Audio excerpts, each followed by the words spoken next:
जामत वाला ओ जामत वाला श्री राम का ओ जामत वाला मत वाले हुए श्री राम मत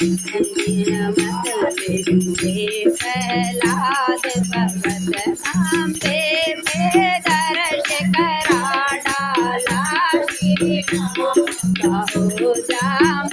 एक दंपति दिवाली की खरीदारी करने को हड़बड़ी में था। पति ने पत्नी से कहा, जल्दी करो, मेरे पास टाइम नहीं है। इतना कहकर वो रूम से बाहर निकल गया। तभी बाहर लॉन में बैठी माँ पर नजर पड़ी। कुछ सोचते हुए वापस रूम में आया।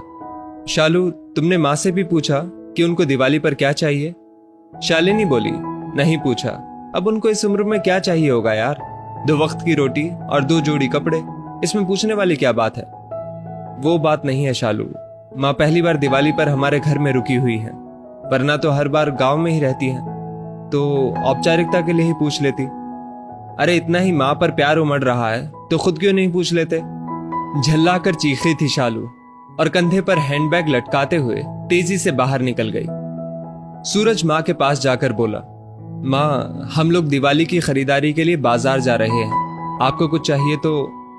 माँ बीच में ही बोल पड़ी, मुझे कुछ नहीं चाहिए बेटा। सोच लो माँ, अगर कुछ चाहिए तो बता दीजिए। सूरज के बहुत जोर देने पर माँ बोली, ठीक है तुम रुको, मैं लिख कर देती हूँ। तुम्हें और बहू को बहुत खरीदारी करनी है, कहीं भूल ना जाओ। कहकर सूरज की माँ अपने कमरे में चली गई। कुछ देर बाद बाहर आई और लिस्ट सूरज को थमा दी। सूरज ड्राइविंग सीट पर बैठते हुए बोला, देखो शालू, माँ को भी कुछ चाहिए था पर बोल नहीं रही थी। मेरे जिद करने पर लिस्ट बना कर दी है। इंसान जब तक जिंदा रहता है रोटी और कपड़े के अलावा भी बहुत कुछ चाहिए होता है। अच्छा बाबा ठीक है, पर पहले मैं अपनी जरूरत का सारा सामान लूंगी, बाद में आप अपनी माँ की लिस्ट देखते रहना। कहकर कार से बाहर निकल गई। पूरी खरीदारी करने के बाद शालिनी बोली, अब मैं बहुत थक गई हूँ, मैं कार में एसी चालू करके बैठती हूँ, आप माँ जी का सामान देख लो। अरे शालू तुम भी रुको, फिर साथ चलते हैं, मुझे भी जल्दी है। देखता हूं माँ ने इस दिवाली क्या मंगवाया है। कहकर माँ की लिखी पर्ची जेब से निकालता है।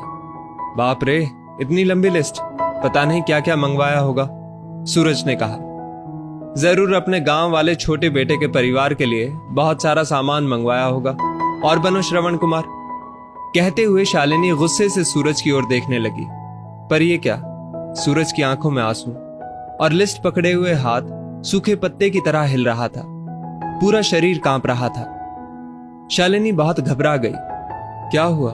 ऐसा क्या मांग लिया है तुम्हारी मां ने? कहकर सूरज के हाथ से पर्ची झपट ली। हैरान थी शालिनी भी, इतनी बड़ी पर्ची में बस चंद शब्द ही लिखे थे। पर्ची में लिखा था, बेटा सूरज, मुझे दिवाली पर तो क्या, किसी भी अवसर पर कुछ नहीं चाहिए, फिर भी तुम जिद कर रहे हो तो तुम्हारे शहर की किसी दुकान में अगर मिल जाए तो फुर्सत के कुछ पल मेरे लिए लेते आना। ढलती सांझ हुई अब मैं। सूरज, मुझे गहराते अंधियारे से डर लगने लगा है, बहुत डर लगता है पल पल मेरी तरफ बढ़ रही मौत को देखकर। जानती हूं इसे टाला नहीं जा सकता, ये शाश्वत सत्य है, पर अकेलेपन से बहुत घबराहट होती है सूरज। तो जब तक तुम्हारे घर पर हूं, कुछ पल बैठा कर मेरे पास, कुछ देर के लिए ही सही, बांट लिया कर मेरे बुढ़ापे का अकेलापन। बिन दीप जलाए ही रोशन हो जाएगी मेरे जीवन की सांझ। कितने साल हो गए बेटा तुझे स्पर्श नहीं किया, एक बार फिर से आ मेरी गोद में सिर रख और मैं ममता भरी हथेली से सहलाऊं तेरे सिर को।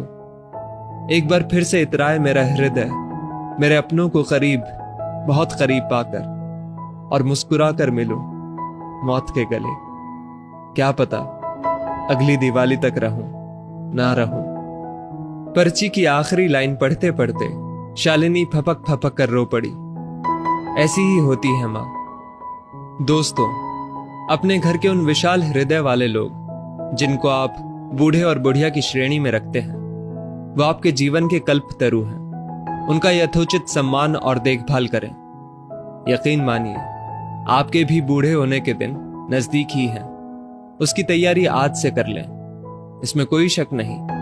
कि आपके अच्छे बुरे कृत्य देर सवेर आप ही के पास लौट कर आने हैं। यदि इस वीडियो ने आपका दिल छू लिया हो तो इसे लाइक शेयर अवश्य करें और ऐसी ही बेहतरीन वीडियोस के लिए हमारा पेज जरूर फॉलो करें।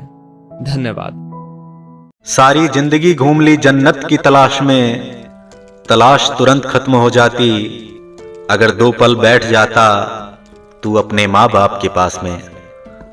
वजूद नहीं मेरा अकेले अपने आप का, मैं कितना भी बड़ा बन जाऊं शुक्रगुजार हूं मैं अपने माँ बाप का। अपने कदमों पर चलना भी सीखा जिन्होंने सहारे लिए, आज वो बच्चे भी अपने माँ बाप से पूछते हैं आखिर किया ही क्या है तुमने हमारे लिए। कोई फायदा नहीं 4 धाम पूजा पाठ और जाप से अगर तुम प्यार नहीं कर सकते अपने माँ बाप से। विचित्र विडंबना है कि माँ बाप की जिंदगी गुजर जाती है बेटे की लाइफ बनाने में और बेटा स्टेटस लिखता है my wife is my life. बूढ़े माँ बाप की आंखें घर का वैभव देखकर नहीं, परिवार की एकता देखकर खुश होती है। चाहे लाख कर लो तुम पूजा और तीर्थ करो 1000, मगर माँ बाप को ठुकराया तो सब कुछ है बेकार। सब कुछ मिल जाता है दुनिया में मगर याद रखना कि बस माँ बाप नहीं मिलते, मुरझा के जो गिर जाएं एक बार डाली से, ये ऐसे फूल हैं जो दोबारा नहीं खिलते। माँ बाप के पास बैठने के 2 फायदे हैं। पहला, आप कभी बड़े नहीं होते और दूसरा, माँ बाप कभी बूढ़े नहीं होते। माँ बाप के हाथ पकड़कर रखिए, यकीन मानिए लोगों के पांव पकड़ने की जरूरत नहीं पड़ेगी। करो दिल से सजदा तो इबादत बनेगी, माँ बाप की सेवा अमानत बनेगी। खुलेगा जब तुम्हारे गुनाहों का खाता तो माँ बाप की सेवा जमानत बनेगी। चाहे जितना भी आजमा लो दुनिया को, माँ बाप के सिवा सारी दुनिया कोरी है। चाहे जितना भी संगीत सुन लो, सबसे सुरीली माँ की लोरी है। जिंदगी में ऊपर वाले से इतना जरूर मांग लेना कि माँ के बिना कोई घर ना हो और कोई माँ बेघर ना हो। बंद किस्मत के लिए कोई ताली नहीं होती, सुखी उम्मीदों की कोई डाली नहीं होती। जो झुक जाए माँ बाप के चरणों में, उसकी झोली कभी खाली नहीं होती। चिरागे फिक्र यकीनन बुझा के सोते हैं, मगर नसीब की शाम जला के सोते हैं। वो रोज ख्वाब में जन्नत देखते हैं जो अपने माँ बाप के पैर दबा के सोते हैं।